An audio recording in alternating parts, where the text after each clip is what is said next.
Hello guys, good morning po. Isang magandang araw ng pagpapala sa inyo lahat.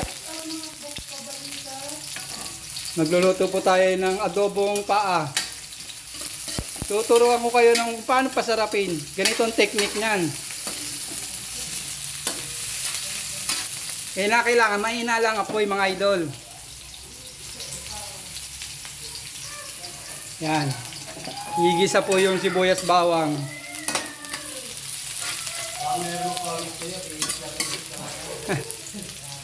Ganito po yung mga technique niyan. I-reveal ko na yung sikreto para magpasarap ng adobo pa. Mga bata lang ang ano.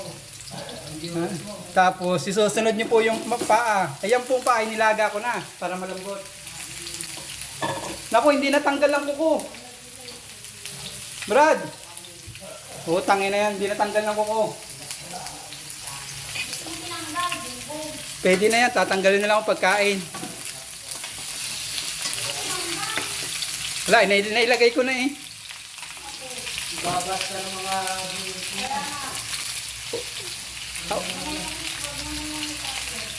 Ulit pala, ulit. Tanggalin ko lang yung paa. Pause muna, pause.